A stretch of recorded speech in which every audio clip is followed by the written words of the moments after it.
Hello, my name is Hemingway Jones and I make videos about fountain pens, inks, journals, and journaling for curious people. Welcome to the channel. So as the weather gets colder and you're looking for cozy moments at home, there are a few things that are more fun or rewarding as working on your handwriting.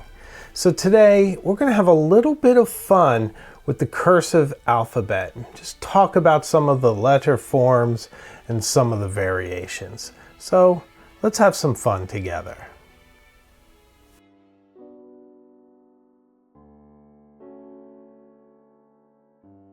So let's go through some of our tools today. We have a cup of coffee, very important.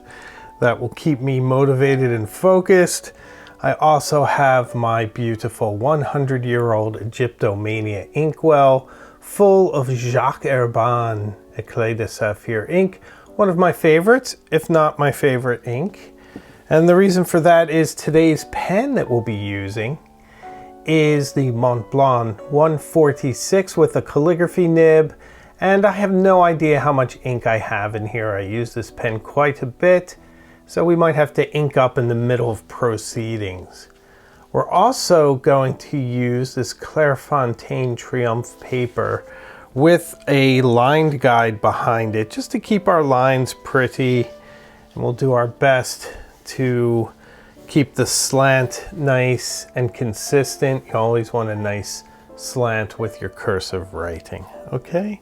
So we have all our tools and we're ready to begin.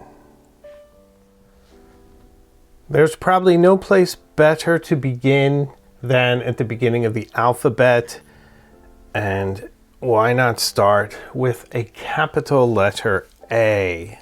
So the way I normally make this, I do have a philosophy that I like to start at the bottom of the line, but I break that quite a bit. And with the A, I do that as well. So what I like to do is to put down a bit of a dot and then take this around, up and then down, and sometimes back up to the same level.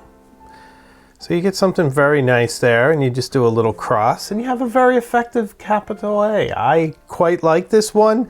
I'm constantly evaluating and critiquing my own writing, so there's always this inner monologue, this inner critic that's telling me whether or not I like it. I have another variation that's very similar that goes up and then comes down and then goes sort of around like this and dips down. It's a bit more complex, but no less pretty. I could have done this line a little straighter. That's one of my issues. There we go. And then come around like that. That's actually really lovely, isn't it?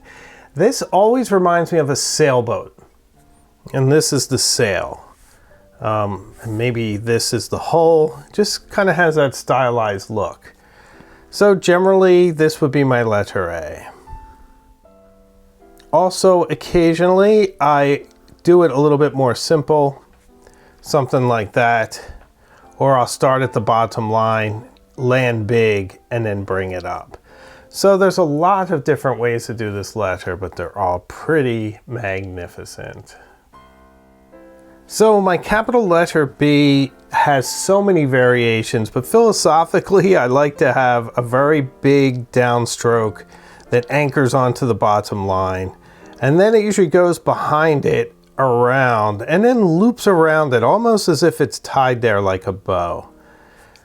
Something along those lines, but I must say that it rarely actually looks like that. It ends up often being more like that, which is also quite lovely. A little bit more mid-century in its look, this one, but a very effective letter B.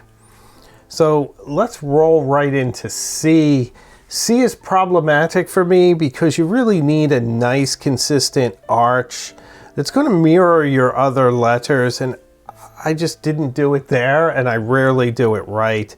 What I would love to do is have a nice embellishment at the top, have it come down consistently, and another one at the bottom. Actually, that's not bad. Maybe a little heavily lined, but if I do this 10 times, we'll get 10 different C's, which I guess is part of the fun. I've actually just run out of ink, so my estimation of the ink amount was right. I guess I could have looked. Yep, if I look in there, it's pretty empty. So we're going to refill and come right back. Okay, absolutely brilliant. We've refilled. Let's get back into our C. Sometimes I abbreviate it and it's just a simple, almost print form C. But what I do like to have is to have an arch that is consistent and a width that matches the other letters. That is the goal, not always achieved, but I don't get too upset about it. We are about to hit one of my most troublesome capital letters, and this is capital D. I'll walk you through how I do it. I'm hoping you have some suggestions for me. If you could let me know in the comments, maybe send me an email, because I wrestle with this and I haven't found a nice version. But I like to go down and then loop around, and this is where I get lost. So you can simply go up. It's got a sort of a stylized mid-century look to it, rather nice. So down, up, not too bad. I kind of like the ones that go down, but I feel like it looks sad when you do something like that. I've seen people do it, and I like the way they do it.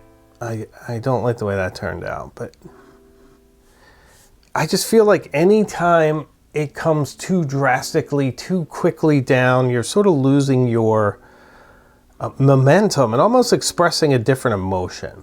So you can also sort of tie it up into a little bow and do the opposite and go up. But I just don't feel like this is particularly effective. Maybe these need to be balanced, but if I do that, I mean, even with them the same general size, it just doesn't look very appealing. If anything, I sort of like the first one.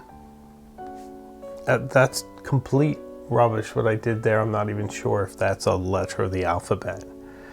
But this is the struggle, and it's kind of the joy of the struggle, is obsessing. And I've looked at other people's examples, I've looked at how people did it in the past, and I have yet to find one that works for my aesthetic and my hand. I almost just want to place a capital D as if I were printing. Just kind of get it over with. But there are variations like that. You can put a line down, bring this around, and then loop out. That's kind of nice, but once again, very stylized. So help me out, won't you? If you have a lovely capital D that looks strong and expressive and seems to fit in with my aesthetic here, send it along. I'd be delighted to see it. Let me know in the comments. Thank you. Now, E's I am pleased with. I start at the bottom line. I go up wispy, and then I start to come down a bit more forcefully, loop back around and up. I quite like that. I'm generally pleased when I pull this one off, and I normally do. It's fairly easy. There's a lot of loops. I tend to do well when it's a very consistent loop form. It's a bunch of arches that make up the letter. So there we have it. I'm pretty pleased with that.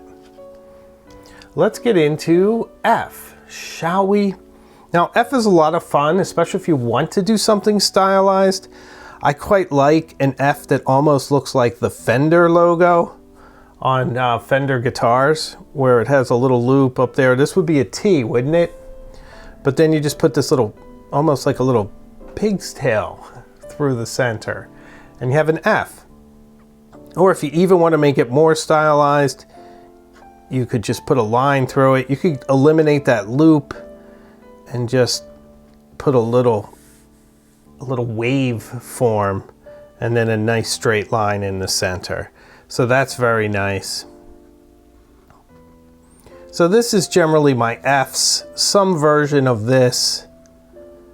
Once again, if I do it 10 times, it's probably going to look 10 different ways, but nevertheless, it doesn't kick off my internal critic to level too harsh a criticism at me, if you know what I mean.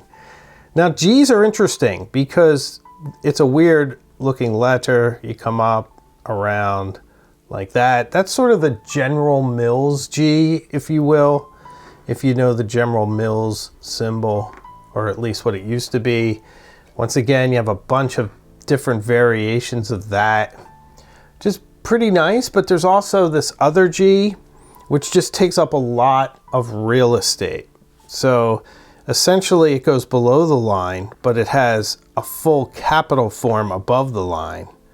So it ends up looking like that, which is very dramatic and very nice, but not really to my taste, because it's just so large. It sort of throws off the balance of some of the other letters.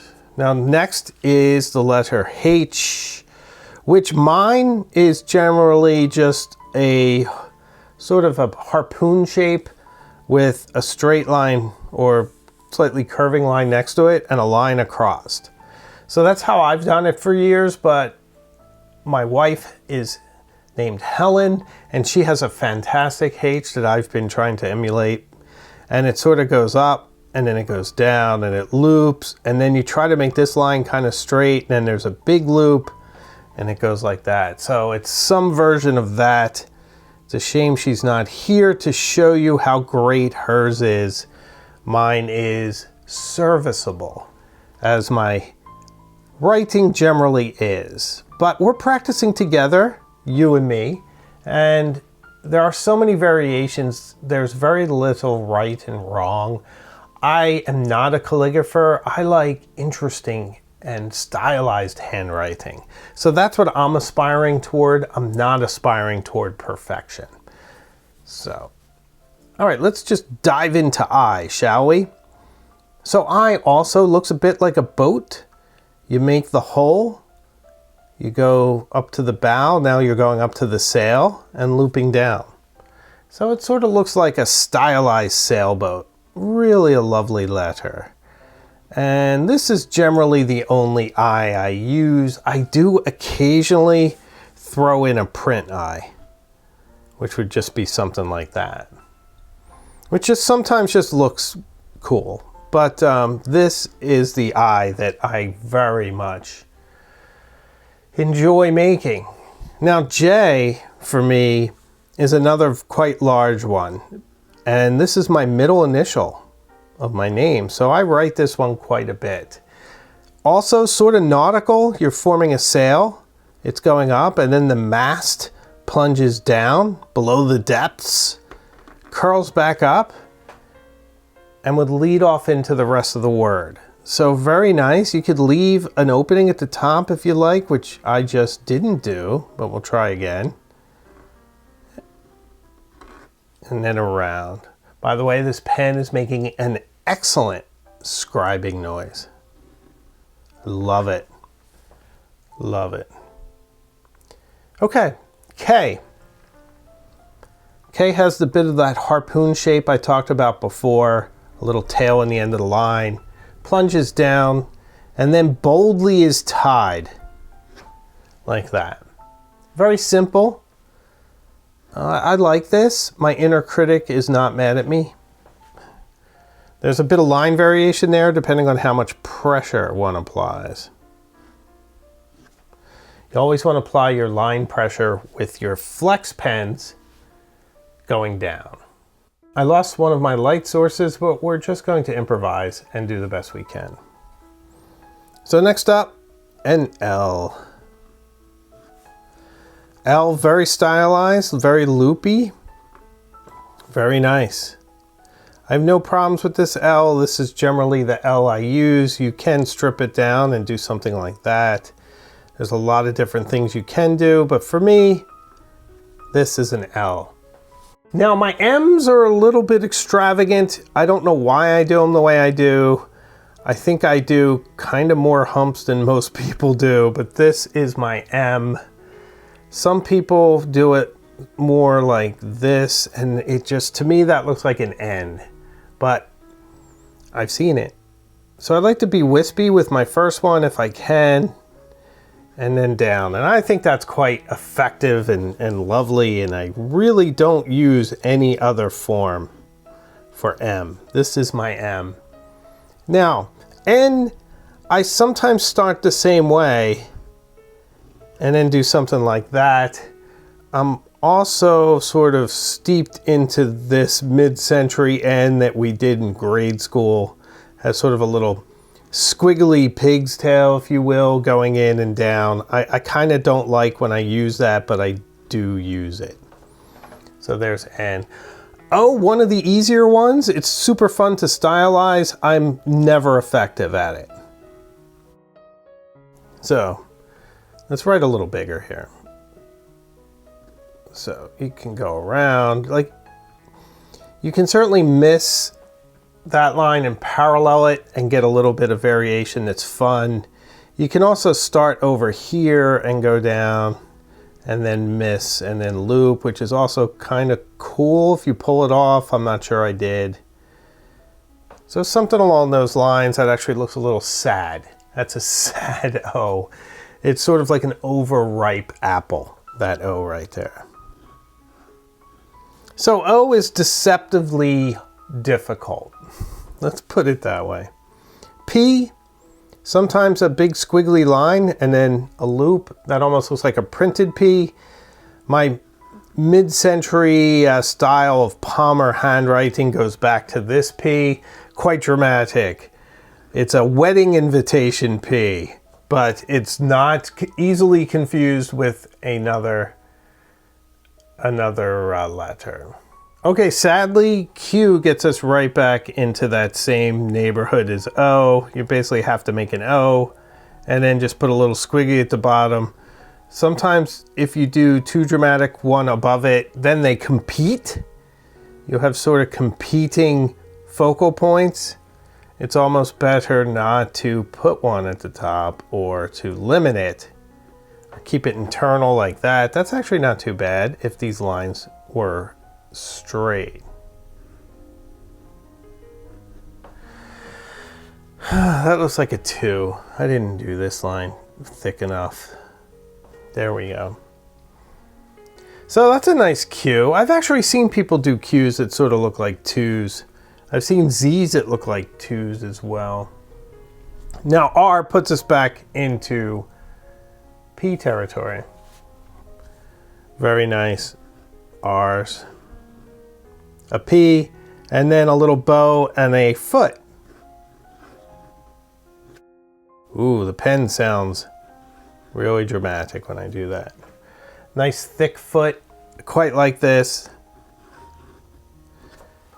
I think one of the things is you really want to differentiate it and make sure that your letters don't look like any other letters.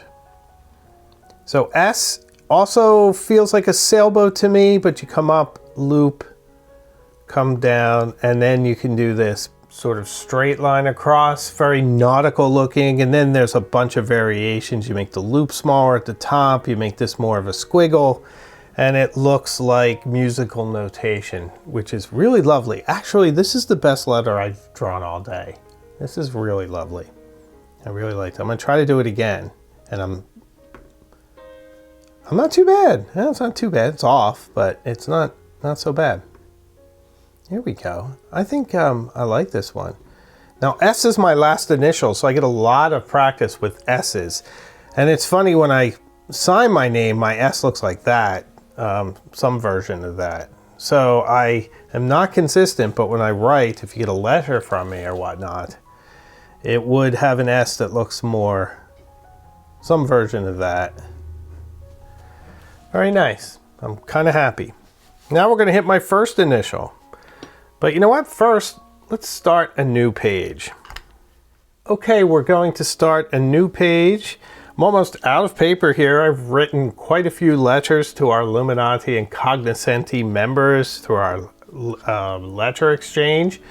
If you want to join that, become a member of the channel at the Illuminati or Cognoscenti level, and you can exchange letters with me and see these letters up close. How wonderful is that?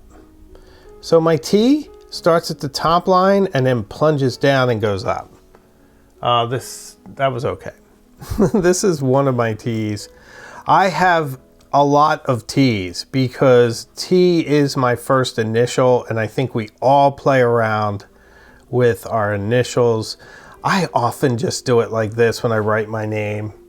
Those of you who have seen my letters, that's my normal T. But when I'm writing in a letter, it's often like this. Sometimes it's a bit bolder, or it has that affectation there. U, very easy. Sort of a big bucket anchors down. Quite like that. Now we're about to get into some of my favorite letters, V and W. They're just so fun, especially with a flex nib. They're very dramatic. So let's have some fun with it, shall we? Okay, V. So V can go up to the line, plunge down thick, and then up wispy. That's so fun. I really enjoy this. So it's always for me some version of this. Sometimes you can put a little swirl. You can even swirl this way. But as long as you have definitive lines that are going some version of this, it's going to be recognizable as a V. But with this one, I just love to have fun with it. I love to plunge up and sometimes curl around. And some of you guys know that I'll even sort of work it into later in the word. Something like that. I missed it, but that kind of idea. Or even in the next word, I love to connect words. We have a video on that from a couple weeks back. So that's super fun too. A V is a great opportunity to do this. So a lot of fun. You can just write with abandon. Okay, so this next letter is probably my absolute favorite. It's so dramatic and it's so much fun. Let's plunge into it. Okay, the mighty W. I have so much fun with this. I do have a few variations. I'll run them quickly. So I go up wispy, plunge down boldly, up wispily again, down boldly, and then up one more time. Oh, come on, that's so fun. It's just so loopy and fun. Now, sometimes I close the bottom. See, I just plunge down and then go up wispy, plunge, and then up. I love that too. That looks 17th century to me. And I like that so much. You can have so much fun with this tail. You can bring it around. You can do a lot of different things. But the loopy version also so fun. All these loops. And as long as it traces this basic form of a W, it's going to be understood as a W. Because you can have fun with letters, but you don't want to leave anyone behind wondering, what is it that you just wrote? I have no idea what letter that is, and it's happened. It's happened to me. It happens sometimes when I'm reading, and I'm wondering, oh no, what is that? So much fun, guys. So much fun that you'll see me capitalize random W's in letters because I just love the capital form. I always say my capitalization is very idiosyncratic, and it's another reason why we started with capitals in this sort of discussion of ours, is because I love them so much. I think we'll do another video on the lowercase forms, but I could fill a page with W's. I could study W's, look at other people's, emulate them, and just be the master of W's. I just love them. I'm not really sure what that was. Actually, it would look more like a W if I did that. There we go. But W's are so much fun, so dramatic. I think they almost look like someone calling attention to themselves with their hands like above their head. Like, hey, look at me, I'm a W. Our next letter is X. X is deceptively simple. It should just be a cross like this, but there's so much variations on simple forms. I usually do some sort of a swirl like this and then cross it, and it looks kind of awful, just so ugly. And I've also seen people sort of try to back them into each other, sort of like that. And I just have a really tough time with it. I mostly just do a print X. I just don't think it looks that pretty, whatever I do. I mean, you can stylize it, I suppose. Actually, I missed the boat there. You want to sort of be like that, I suppose. But it's not a pleasant looking letter. So I guess it's another letter that really gives me a tough time. So if you have a suggestion for how I could do an effective X, that would be lovely. Please email it to me. I would enjoy hearing from you, and I love variations. So send me your X's.